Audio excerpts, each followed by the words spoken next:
Hai teman-teman, selamat datang di channel saya, Suket Ijo Channel. Sebelum kita lanjut ke ceritanya, Suket Ijo Channel ingin berbagi info buat teman-teman sekalian yang sedang membutuhkan sneakers, kaos dan sendal dengan harga yang murah tapi dengan kualitas yang baik.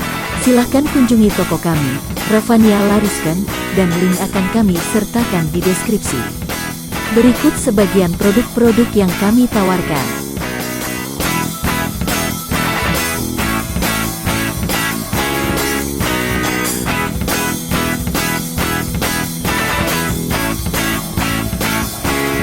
Oke, kalau gitu mari kita lanjut ke ceritanya lagi. Suling Emas, serial Bukek Xiansu, karya Asmaraman S. Ho Ping Hu, bagian ke-32. Bahkan dendam yang selama ini terpaksa disimpan saja di dalam hati terhadap Hui Kiam Eng Tan Hui, karena Eugene Tianglo malah menyalahkan anak buahnya sendiri, kini meluap-luap. Dan ketika para pimpinan menceritakan kepada ketua baru itu, Pou Qi Lui segera mengatur rencana dan menyuruh para pimpinan yang berkepandaian cukup tinggi untuk menculik Putri Tan Hui yang baru berusia 5 tahun dari rumah paman bocah itu. Hal ini dilakukan untuk langsung pergi mencari Hui Kiam Eng Tan Hui. Ketua baru ini merasa dirinya terlalu tinggi. Demikianlah peristiwa hebat yang terjadi pada perkumpulan Kong Sim Kai Pang, dan yang tentu saja mengherankan hati Tan Hui dan juga Lucian yang sudah mendengar akan kebesaran perkumpulan itu dan ketuanya, Eugene Tianglo. Dapat dibayangkan betapa marahnya hati Pou Qi Lui melihat anak buahnya mendapat penghinaan dari Tan Hui, dan seorang wanita jelita bernama Lucian, malah 2 orang pembantunya yang ia anggap berkepandaian cukup yang ia utus menantang Hui Kiam Eng Tan Hui, juga menerima penghinaan pula. Ia anggap penghinaan melampaui batas, dan ketika sore hari itu ia mengambil keputusan untuk mencari sendiri Tan Hui. Tiba-tiba muncullah Lucian yang menerobos masuk dengan pedang di tangan dan berseru, "Di mana adanya Eugene Tianglo? Aku mewakili Hui Kiam Eng Tan Hui untuk mengambil kembali puterinya." Di dalam kuil itu para pimpinan Kong Sim Kai Pang berkumpul, malah 2 orang pengemis yang telinganya buntung dan si kepala besar yang menderita luka dalam juga hadir di situ. Menyaksikan seorang wanita muda dengan pedang di tangan yang demikian cantik jelita, sejenak Pou Qi Lui melongo terpesona dan keheranan. Ia dapat menduga, tentu inilah teman Tan Hui yang telah membuntungi telinga pembantunya. Ia terheran-heran bagaimana ada seorang wanita muda yang cantik jelita seperti ini mampu melakukan hal itu. Pou Qi Lui pada hakikatnya bukanlah seorang laki-laki mata keranjang, namun kali ini ia benar-benar terpesona, dan untuk sejenak ia tidak mampu mengeluarkan kata-kata. Namun ia tidak bodoh, ia tahu bahwa seorang, apalagi kalau ia wanita, yang sudah berani dengan sikap begini tabah memasuki sarang lawan, tentulah memiliki kepandaian yang boleh diandalkan. Kepandaian 2 orang pembantunya bukanlah rendah. Dan kalau 2 orang pembantunya itu setelah bertemu dengan wanita ini pulang dalam keadaan terluka cukup hebat, terkena jarum beracun harum, telinganya buntung, dan isi dadanya terguncang dan terluka, jelas bahwa di dalam Kaipang, kiranya hanya dia seorang yang akan sanggup menandingi wanita itu. Maka sebagai seorang yang berpengalaman luas, ia bersikap hati-hati, ingin tahu lebih dulu siapa gerangan wanita ini dan dari golongan mana. Akan tetapi, begitu 2 orang pengemis yang kalah di depan rumah makan itu melihat munculnya Lucian, mereka sudah lantas memaki dan memandang dengan mata melotot. Ini cukup menjadi isyarat bagi para pimpinan pengemis yang jumlahnya ada 7 orang lagi. Serentak mereka itu bangkit dan mencabut senjata masing-masing. 7 orang pengemis ini semua adalah pengemis tua dan yang memiliki kepandaian tinggi. 5 di antara mereka bersenjatakan tongkat mereka, sedangkan yang 2 orang mencabut pedang. Namun Lucian sama sekali tidak takut. Dengan tangan kiri bertolak pinggang, dan tangan kanan yang memegang pedang menudingkan ujung pedangnya ke arah 7 orang pengemis itu, ia membentak, "Aku tidak ada tempo untuk berurusan dengan segala macam jembel tua bangka. Suruh Eugene Tianglo keluar untuk bicara denganku." Akan tetapi 7 orang pengemis itu tidak ada yang menjawab atau peduli. Bahkan mereka lalu membuat gerakan mengurung nona yang cantik dan galak ini. Lucian menjadi gemas sekali, dan ia sudah siap menerjang untuk memberi hajaran, ketika di belakangnya terdengar suara yang jelas dan nyaring. "Nona, Eugene Tianglo yang kau tanyakan itu sudah mati." Kaget sekali Lucian mendengar hal ini. Ia memang mendengar dari dua orang pengemis, bahwa para pengemis sudah mempunyai ketua baru, akan tetapi tidak ia sangka bahwa Eugene Tianglo sudah mati. Cepat ia memutar tubuh menghadapi si pembicara yang bukan lain adalah Pou Qilui. Ia melihat seorang laki-laki berusia 30 tahun lebih, tubuhnya sedang, kumis dan jenggotnya pendek, wajahnya berkulit kasar, akan tetapi tidaklah buruk bahkan mendekati tampan. Kelihatannya orang ini lemah dan tidak mempunyai kepandaian yang tinggi, akan tetapi sepasang matanya mencorong bagaikan mata serigala. Pakaiannya biar sederhana, namun tidak ada yang ditambal, maka ia sama sekali tidak kelihatan seperti anggota pengemis, apalagi seperti ketua pengemis. "Mati!" Lucian ketika memutar tubuhnya berseru. "Ya, mati," kata Pou Qilui dan senyum sinis muncul di bibirnya. "Tidak kebetulan sekali, ia mati melawan aku." Diam-diam kagetlah Lucian. Siapa kira, orang macam ini mampu mengalahkan, bahkan membunuh Eugene Tianglo yang terkenal berkepandaian tinggi?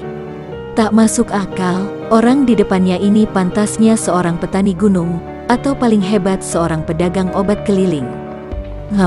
Akhirnya ia mendengus, "Kau siapakah?" Akan tetapi pada saat itu, tiba-tiba 7 orang pengemis tua sudah serentak maju menerjangnya. Terpaksa Lucian memutar pedangnya, dan membalikkan tubuh menghadapi mereka yang sudah mengurungnya. Ia segera menggunakan jurus 8 iblis menahan hujan dari ilmu silat Patmo Kiam Hoat, sekaligus ia menangkis datangnya hujan senjata, bahkan sekaligus pula dapat balas menyerang. Terdengar suara nyaring beradunya senjata, dan di antara berdentingan ini Lucian mendengar orang itu tertawa dan berkata dengan nada mengejek, "Namaku Pou Qilui, Nona, dan akulah sekarang ketua Kong Sim Kai Pang." Lucian marah sekali, karena ia kini dapat menduga bahwa ketua baru yang kelihatan lemah itu amat curang. Tentu tadi selagi bicara memberi perintah kepada para pembantunya untuk menyerbunya, menggunakan kesempatan selagi ia agak jengah. Baiknya ia dapat menghindarkan diri dari serangan mendadak itu, dan kemarahannya meluap-luap ketika ia memaki, "Pengecut tengik. Kalau tidak lekas dibebaskan Putri Tan Hui, akan kubasmi abis Kong Sim Kai Pang hari ini." Pou Qilui memperhatikan gerakan pedang nona itu, dan diam-diam ia terkejut dan heran, karena ia sama sekali tidak mengenal gerakan ilmu pedang yang mirip Pat Sian Kiam Hoat itu. Ia sudah berpengalaman dan boleh dibilang mengenal ilmu pedang dari golongan manapun, baik dari partai bersih maupun dari golongan hitam. Akan tetapi ilmu pedang yang dimainkan nona ini sama sekali asing baginya, dan ia harus akui bahwa ilmu pedang ini hebat. Tiba-tiba terdengar suara wes-wes beberapa kali, dan seorang demi seorang pengemis tua yang mengeroyok Lucian terjungkal roboh karena mereka merasa kaki mereka menjadi lumpuh secara mendadak. Lucian sendiri tidak tahu mengapa mereka itu pada roboh dengan sendirinya, maka ia tidak mau mengotori pedangnya dengan lawan yang roboh bukan oleh dia. Dengan heran, dia hanya menambah tendangan saja yang membuat mereka roboh mencelat keluar dari ruangan. Hiruk-pikuk mereka memaki dan menyatakan rasa heran. "Ilmu siluman, dia bukan manusia." 7 orang pengemis itu memaki-maki. Akan tetapi Pou Qilui menjadi kaget bukan main. Matanya mengerling ke kiri, dan ia melihat sebuah kantung besar, seperti karung tempat beras, bersandar di sudut kiri ruangan itu, di belakang patung Buddha. Ia tahu betul bahwa tadinya tak pernah ada karung seperti itu. Tentu dari karung itulah datangnya hawa pukulan yang membuat para pembantunya tadi roboh, maka ia berlaku hati-hati sekali. Gadis cantik jelita itu sudah lihai ilmu pedangnya, dan masih mempunyai pembantu yang demikian hebat ilmu pukulannya dari jarak jauh. Ia harus membuat wanita ini tidak berdaya, baru ia akan menghadapi tokoh aneh yang bersembunyi itu. Pou Qilui memang cerdik, dan juga banyak akal bulusnya. Kini dengan wajah tersenyum dan pandang mata kagum, ia melangkah maju menghampiri Lucian sambil menjura dan berkata, Li Hiap benar-benar hebat sekali, membuat orang kagum. Akan tetapi ia menjura bukan sembarang menghormat, karena diam-diam ia menggunakan tenaga dalam untuk melancarkan pukulan yang amat kuat. Lucian kaget, tentu saja ia sudah bersiap sedia, dan sudah pula menduga bahwa ketua baru Kongsim Kaipang ini mungkin melakukan serangan gelap berselimut penghormatan. Akan tetapi ia sama sekali tidak mengira bahwa tenaga serangan gelap itu akan sehebat ini. Ia merasa dadanya sesak. Cepat-cepat ia mengerahkan tenaga untuk melawan dorongan tenaga yang tak tampak itu, dan legalah hatinya bahwa ia berhasil mendorong mundur hawa pukulan Pou Qilui. Akan tetapi pada saat keduanya bersitegang mengerahkan tenaga, dan pada saat Lucian merasa lega, karena mengira bahwa tenaga dalamnya dapat menolak mundur lawan, sehingga perasaan ini membuat ia agak lengah, tiba-tiba tangan kanan Pou Qilui menyambar ke depan, dan tahu-tahu lengan kiri Lucian sudah kena dicengkeram. Lucian terkejut bukan main, tak pernah mengira lawan ini selicik itu, karena biasanya orang yang saling mengadu tenaga Lwe Kang seperti mereka itu, sama sekali tidak mengandung lain pikiran untuk melakukan serangan gelap seperti yang dilakukan ketua pengemis ini. Dicengkeram lengan kirinya, Lucian merasa sakit sekali. Seakan-akan dari telapak tangan kanan Pou Qilui keluar api yang mengalir masuk melalui pergelangan tangannya yang dicengkram. Ia kaget dan marah, lalu menggerakkan pedang di tangan kanannya dibacokkan ke arah muka lawan. Namun tenaga bacokan ini berkurang, karena ia merasa tangan kirinya sakit sekali. Agaknya si ketua pengemis menambah tenaga cengkeramannya. Begitu hebatnya rasa nyeri, sehingga bacokan Lucian tidaklah sehebat yang ia inginkan. Dengan tangan kirinya yang dibuka jari-jarinya Pou Qilui menangkis, tepat mengenai tangan kanan Lucian yang memegang pedang. Begitu keras tangkisan ini, sehingga terpaksa Lucian melepaskan pedangnya yang meluncur ke sebelah kanannya, ke arah karung yang bersandar di sudut belakang arca. Ini saja sudah membuktikan kehebatan tenaga dan kepandaian Pou Qilui, yang sekaligus bisa menangkis serangan pedang, dapat membuat pedang lawan menyerang karung itu. Tepat seperti yang diduganya, karung itu bukan benda mati, karena tiba-tiba karung itu mencelat ke atas, dan pedang Toa Hong Kiam yang menyambarnya itu terpental, dan menancap pada lengan patung. Karung itu sendiri setelah jatuh di atas lantai, membal lagi ke atas dan hinggap di atas kepala arca itu, bergoyang-goyang akan tetapi tidak jatuh ke bawah. Sementara itu, sejenak Lucian terkejut sekali oleh kelihayan ketua baru Kongsim Kaipang ini. Namun ia segera mengerahkan hikang, tubuhnya merendah, dan tangan kanan dengan jari terbuka menghantam pusar lawan, sambil tangan kirinya yang masih dicengkram itu ditarik keras. Hebat sekali serangan yang bersifat ganas ini, serangan maut dengan pukulan dari ilmu silat Sin Koa Kun, ilmu silat ular sakti, ditambah pengerahan tenaga sakti dan suara teriakan yang mengandung hikang. Pou Qilui juga kaget, terpaksa melepaskan pegangannya dan mencelat mundur. Lucian sudah menyambar pedangnya yang menancap di lengan arca, dengan kemarahan meluap, ia sudah siap lagi menghadapi lawannya yang tangguh. Tangan kirinya diam-diam mengambil segenggam siang Tok Ciam. Pou Qilui kagum menyaksikan kepandaian Lucian. Akan tetapi ia tahu bahwa menghadapi gadis jelita ini, ia takkan kalah. Yang membuat ia ragu-ragu adalah setan karung itu, yang ia belum ketahui siapa, bahkan belum ia ketahui apakah isinya manusia, binatang, ataukah setan. Akan tetapi ia dapat menduga bahwa yang berada dalam karung itu memiliki kepandaian yang amat tinggi, lebih tinggi daripada kepandaian nona ini, bahkan belum tentu ia sendiri mampu menandinginya. Melihat munculnya tokoh rahasia ini tepat pada waktu Lucian datang mewakili Tan Hui, ketua Kongsim Kaipang ini menjadi curiga dan ia berlaku lebih hati-hati. Seperti biasa, Pou Qilui orangnya cerdik, dapat melihat gelagat dan tidak mau sembrono. "Tahan dulu, Nona," ia berseru melihat lawannya sudah siap hendak menerjangnya lagi, bahkan siap dengan jarum-jarum rahasia di tangan kiri. Ketika ia memeriksa luka akibat jarum merah yang wangi itu, ia sudah terheran dan menduga-duga, dari golongan mana wanita cantik yang menggunakan jarum beracun harum dan berwarna merah. Lucian juga bukan seorang bodoh.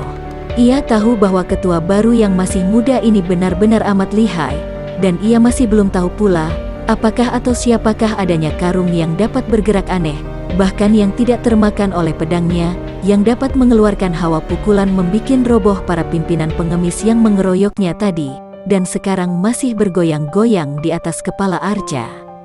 Menghadapi seorang seperti Pou Qilui, ia tidak boleh berlaku nekat dan sembrono.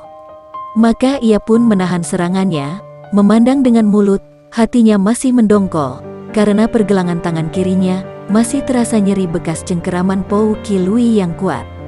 Nona, terus terang saja, di antara kau dan aku tidak terdapat permusuhan apa-apa, bahkan selamanya baru kali ini kita saling jumpa.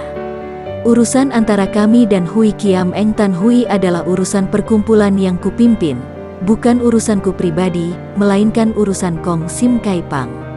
Oleh karena itu, untuk menghindarkan kesalahpahaman, bolehkah kami bertanya, siapakah Nona yang datang mewakili Tan Hui, dari golongan mana, dan apa sebabnya mewakili Hui Kiam Eng Tan Hui yang tidak berani datang sendiri? Lucian tersenyum mengejek, setelah ia mendapat kenyataan bahwa ketua baru ini seorang lihai. Pula di situ masih banyak terdapat pimpinan Kong Sim Kai Pang yang juga tidak boleh dipandang ringan. Kalau mereka maju mengeroyok, perlu ia mempergunakan nama Bengkau. Maka jawabnya dengan suara lantang. Dari golongan mana datangku, tak perlu kusebut-sebut, karena terlampau besar untuk dibandingkan dengan perkumpulan segala macam jembel busuk. Akan tetapi kalau hendak mengetahui namaku, aku adalah Liu Lucian. Adapun ayahku adalah Pat Jiu Sin Ong Liu Gan. Bengkau Chu, ketua Bengkau. Pou Qilui memotong cepat dan kaget. Betul. Nah, kau mau bicara apa lagi? Lucian berkata dengan suara angkuh. Aku mendengar bahwa putri Bengkau Chu telah menikah dengan Kam Goaswe. Sekarang tidak lagi. Lucian cepat memotong. Nah, sekarang kau mau serahkan putri Hui Kiam Eng atau kita lanjutkan pertandingan? Pou Qilui tersenyum. Tentu saja ia tidak takut menghadapi Lucian. Akan tetapi setelah ia mengetahui bahwa wanita ini adalah putri Bengkau Chu, ini lain lagi soalnya. Tentu saja ia tidak boleh main-main dengan Pat Jiu Sin Ong Liu Gan, ketua dari Bengkau.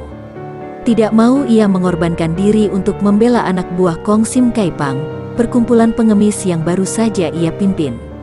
Ia merebut kedudukan Pangcu bukan karena ia terlalu mencinta para pengemis. Ah, kiranya putri Bengkau Chu. Di antara kita orang segolongan, perlu apa terjadi pertengkaran tiada artinya? Kita bukan segolongan, dan jangan kira aku datang untuk mengemis kebaikanmu. Aku bukan pengemis, kembali Pou Qilui tersenyum.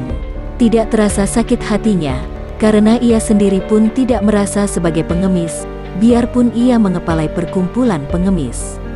Akan tetapi para pimpinan Kong Sim Kai Pang melototkan mata, karena mereka sebagai tokoh-tokoh pengemis merasa terhina. Biarlah ku kembalikan anak Hui Kiam Eng, karena mengingat persahabatan dengan Pat Jiu Sin Ong. Sambil berkata demikian, Pou Qilui menoleh ke arah Arca, dan alangkah kagetnya, melihat bahwa setan karung tadi sudah tidak berada lagi di tempat itu. Entah kemana perginya, ia merasa heran dan penasaran. Dengan kepandaiannya yang tinggi, bagaimana ia sampai tidak dapat melihat perginya makhluk aneh dalam karung itu? Ia menduga bahwa tentu karung itu terisi manusia sakti dari Bengkau, yang terkenal dengan tokoh-tokohnya yang sakti. Ia menghela napas. Baiknya ia berlaku hati-hati.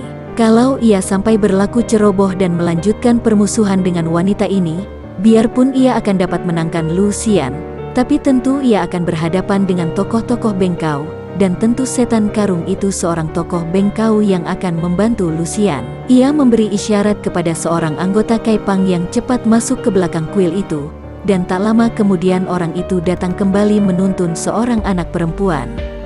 Anak itu berusia 5 tahun, wajahnya cantik, dan masih kecil sudah tampak sifat kegagahannya, karena anak itu tidak menangis, hanya dengan sepasang matanya yang bening memandang ke arah Lucian. Lucian tersenyum kepada anak itu. Anak baik, mari kau ikut aku pulang menemui ayahmu. Akan tetapi anak itu diam saja, bergerak maju pun tidak, hanya memandang dengan penuh pertanyaan dan ragu-ragu. agaknya tidak percaya kepada Lucian. Akan tetapi ketika Lucian memondongnya, anak itu pun menurut saja, tidak membantah. "Nah, sudah beres urusan kita, aku pergi Pou Pangcu," kata Lucian sambil melangkah keluar. "Harap sampaikan hormatku kepada Beng Koucu," kata Pou Qilui tanpa mempedulikan sikap para pembantunya yang kelihatan penasaran. Setelah Lucian pergi jauh tak tampak bayangannya lagi, barulah Pou Qilui menghadapi para pembantunya sambil berkata, suaranya keren. "Kalian mau apa, Pangcu? Sudah banyak anak buah kita celaka oleh wanita itu.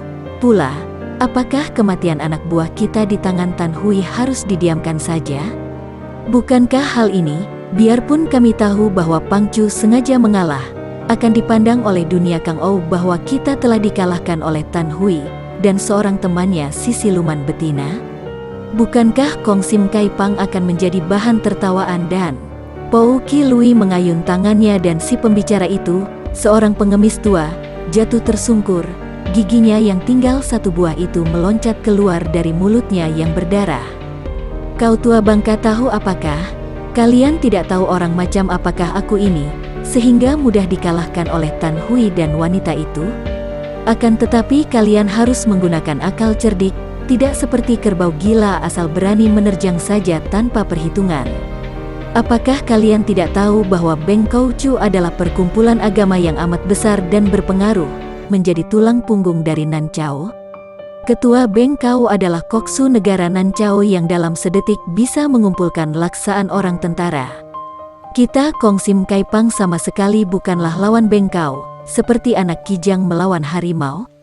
Apakah kekuatan Kong Sim Kai Pang yang dulu dipimpin oleh seorang tua bangka lemah model Eugene Tianglo? Hanya 200-an orang. Sebelum kita menjadi besar dan kuat, jangan bertingkah hendak menentang Beng Kau dengan jalan mencelakai puteri ketuanya. Sungguh tolol perbuatan begitu, berarti bunuh diri. Tercengang para pimpinan pengemis. Baru sekarang mereka mendengar keterangan yang begitu banyak isi dan alasannya. Makin tertarik mereka dan kagum akan pandangan ketua baru ini yang luas. "Kami mentaati segala perintah Pangcu. Mohon penjelasan," kata si kepala besar. Pou Qilui tertawa bergelak. "Di seluruh dunia ini, entah berapa banyaknya pengemis macam kalian yang sesungguhnya merupakan kekuatan yang besar. Akan tetapi kalian hanya berpisah-pisah secara berkelompok, merupakan kaipang-kaipang yang tidak ada artinya. Kalian lihat saja, aku akan menaklukkan semua kaipang di seluruh negeri, dengan Kong Sim Kai Pang menjadi golongan teratas. Setelah itu, barulah kita menjadi kuat, dengan anak buah yang puluhan ribu orang banyaknya. Baru setelah itu, Beng Kau dan yang lain-lain tak usah kita pandang lagi." Para pimpinan pengemis menjadi terkejut dan kagum. Memang tak pernah mereka memikirkan hal ini, dan dengan ketua seperti Pou Pangcu ini, agaknya niat itu bukan mimpi belaka. Dahulu ketika Eugene Tianglo masih menjadi ketua mereka, perkumpulan Kong Sim Kai Pang sudah terkenal paling kuat. Apalagi Pou Pangcu ini kepandaiannya jauh melebihi Eugene Tianglo. Maka mereka lalu tunduk mendengarkan uraian Pou Qilui tentang rencananya hendak menundukkan para Kaipang, menjatuhkan ketua mereka, dan kalau ada ketua Kaipang yang tidak tunduk akan dibunuhnya. Sementara itu, sambil memondong anak perempuan Hui Kiam Eng Tan Hui, Lucian berlari cepat mempergunakan Jin Kangnya menuju kembali ke dusun yang terletak 30 li lebih, di mana ia meninggalkan pakaiannya di rumah penginapan. Anak perempuan itu tidur dalam pondongannya. Menjelang tengah malam, sampailah ia di dusun itu, terus saja ia langsung menuju ke pondok penginapan dengan niat menanti di situ sampai Tan Hui datang. Akan tetapi pada saat itu, ia melihat banyak orang di ruangan depan penginapan. Kiranya Tan Hui baru saja kembali, setelah menyelesaikan bantuannya pada para Piausu. Pendekar ini berhasil mengalahkan para perampok, dan merampas kembali barang-barang berharga yang menjadi tanggungan para pengawal. Dengan cepat Lucian menyelinap ke tempat gelap, dan berindap-indap menghampiri rumah penginapan. Ia tidak dapat melihat jelas, akan tetapi dapat mendengar percakapan mereka.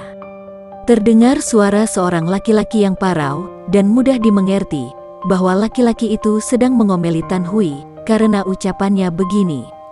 Dasar kau yang tidak mentaati nasihat orang tua.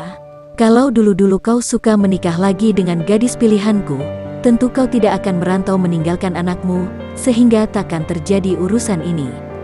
Kau tahu sendiri betapa Lian Ji, anak Lian, amat mencinta Sioklan, dan dia masih terhitung saudara sepupu mendiang istrimu. Tidak akan ada wanita yang lebih tepat daripada Sioklan untuk menjadi ibu Lian Ji. Paman, harap jangan terlalu memarahi kakak Tan Hui. Dia sedang mengkhawatirkan anak Lian. Terdengar suara wanita, suaranya menggetar penuh perasaan, dan tiba-tiba Lucian menjadi cemburu sekali. Ketika ia mengintai, di bawah sinar lampu tampaklah seorang laki-laki tua dan seorang gadis cantik di dalam ruangan itu. Masih ada beberapa orang lain yang berpakaian piausu. Adapun Tan Hui duduk menunjang dagu di atas bangku. Setelah menarik napas panjang berkali-kali, Tan Hui akhirnya meloncat bangun dan berkata, "Aku harus menyusulnya sekarang juga. Orang lain berusaha menolong anakku, bagaimana aku bisa tinggal diam saja? Kau terluka dan lelah, mana boleh pergi lagi menghadapi lawan tangguh? Tunggu sampai besok pagi juga belum terlambat," kata suara parau. Akan tetapi Lauko, Nona Lu pergi seorang diri, dan Kong Sim Kai Pang amat berbahaya, banyak orangnya yang pandai. Pada saat itu, terdengar suara anak kecil berteriak, "Ayah, ayah!" Dan anak perempuan yang tadi digendong Lucian meronta dari pondongan lalu lari masuk. "Lian Ji!" Seruan ini sekaligus keluar dari mulut mereka yang berada di ruangan, disusul tangis seorang wanita yang memeluk anak itu. "Lian Ji, syukur kepada Tian bahwa kau selamat, nak." "Bibi Lan." Anak itu menangis dalam pelukan gadis cantik, sedangkan Tan Hui yang sudah meloncat dekat membelai rambut kepala puterinya dengan wajah berseri.